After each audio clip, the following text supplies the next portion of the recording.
Welcome back, everyone. You've journeyed with us through the course, and now, well, here you are at the fourth set of review lessons. It's a significant point. These reviews are really designed to cement the earlier lessons, helping them become almost automatic in your understanding. And this one's structured a bit differently, isn't it? It is. Review 4 revolves around one core unifying idea. My mind holds only what I think with God. That sounds central. Very. It's about aligning with divine truth as the only reality in your mind. We'll be starting this specific review tomorrow.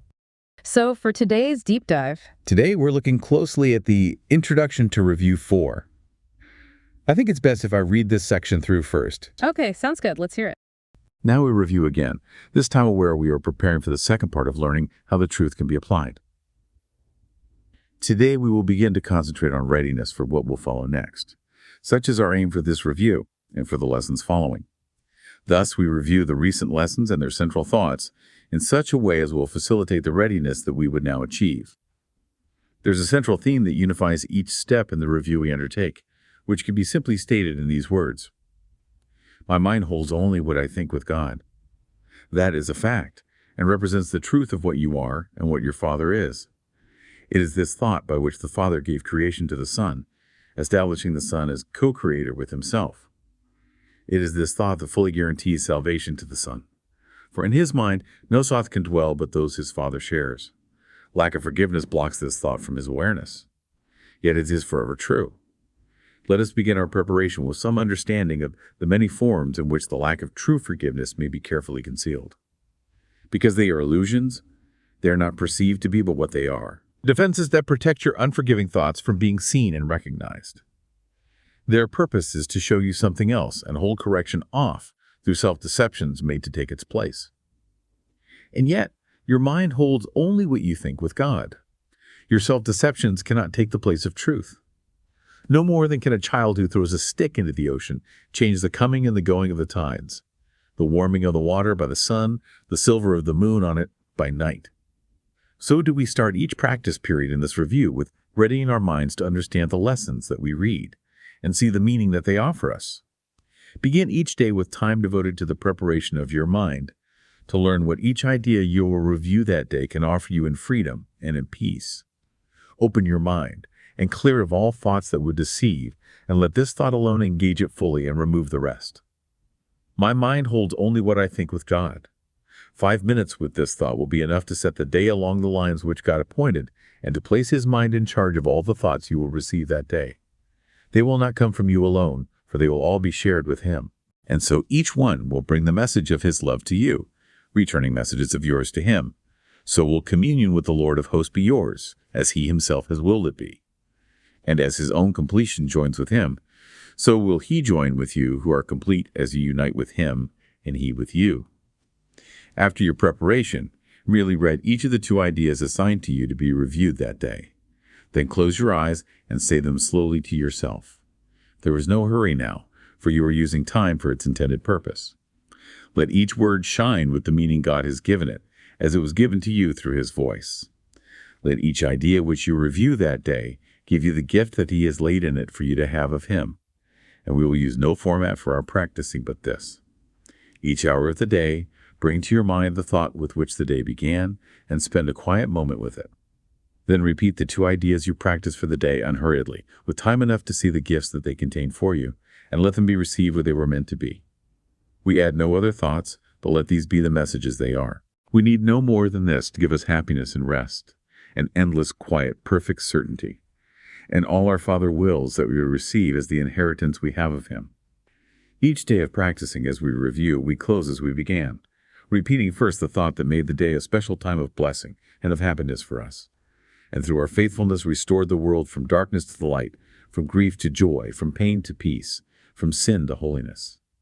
God offers thanks to you who practice thus the keeping of his word. And as you give your mind to the ideas for the day again before you sleep, his gratitude surrounds you in the peace wherein he wills you be forever, and are learning now to claim again as your inheritance. Okay, thank you for reading that. This one, it feels like a real turning point. We're moving beyond just grasping concepts. It feels like we're invited to feel them more deeply. And centrally, Review 4 introduces this guiding thought. My mind holds only what I think with God. That one line, My mind holds only what I think with God. It acts as this foundation for everything else in the review, doesn't it? It's meant to be the bedrock, the single point of focus. It really unifies the whole approach from here on out. You know, I noticed how different this review feels. We're not juggling multiple ideas like before. It's this intense focus on the one principle. And that singular focus is, I think, what gives it its depth. Instead of spreading our attention thin, we're letting this one truth really permeate. It allows it to land more profoundly, maybe. Yes, it's designed for a deeper integration, allowing that one core idea to really reshape our thinking from the inside out. And forgiveness keeps coming up, letting go of illusions to see clearly. Right.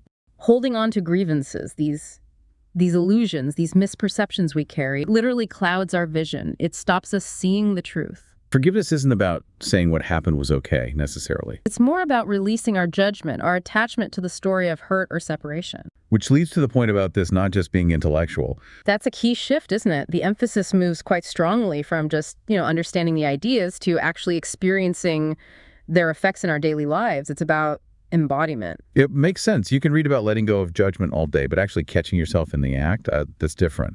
And that's where the real learning happens in the course, isn't it? Recognizing how our own perceptions are constructing the reality we experience. Seeing how illusion-based thoughts inevitably lead to feelings of being separate or afraid. And the guiding phrase, my mind holds only what I think with God, that's the tool for sorting through those thoughts. It acts like a filter, or maybe like a compass. It helps you discern, is this thought coming from fear, from illusion, or is it aligned with truth, with love, with God? It's a way to actively choose, moment by moment. It's presented as a form of mental training. You're not just passively receiving thoughts, you're actively choosing which ones to align with, using that principle as your guide. It cultivates a mindset geared towards peace. The aim isn't rote memorization, it's internalization. It's about these ideas becoming so familiar, so integrated, that they naturally start to inform your perspective and your responses. I appreciate the practical suggestions offered, like dedicating just 5 minutes in the morning to contemplate that guiding thought. That morning practice sets the stage, doesn't it? Consciously inviting that perspective into your awareness before the day really gets going and pulls you in different directions. Kind of anchors you from the start. It gives you a reference point for the rest of the day, a different way to frame things. And then there's the advice to pause when you feel judgment or frustration bubbling up. To actually stop and ask, am I seeing this through truth or illusion? That pause is crucial. It creates a space. Instead of just reacting automatically, you introduce a moment of conscious awareness. Am I seeing separation, or am I willing to see connection? It's mindfulness in action, really. Think of it as a reset button. You notice you've gone off track into fear or judgment, and you gently bring your mind back to, my mind holds only what I think with God. It helps recalibrate. So pulling it all together, Review 4 feels like a real refinement of the practice. It's taking these course principles and making them intensely practical. Yes, and especially on this idea of aligning our thinking with the divine, concentrating on that single guiding thought and structuring practice around direct experience. It's significant. It really invites you to consider how consistently applying this one thought, this one practice of discernment and forgiveness could genuinely reshape your moment-to-moment experience. It makes you wonder, doesn't it? What changes if that becomes your default way of seeing things throughout the day? Thanks again for being here with us on A Course in Miracles in Practice. If anything we talked about made you pause or think, or, left you wondering, but what about? Just please drop us a line, shoot us an email. We really genuinely want to know what's percolating for you. ACIM at theworldharmonyproject.org. That's ACIM at theworldharmonyproject.org. We look forward to hearing your perspectives.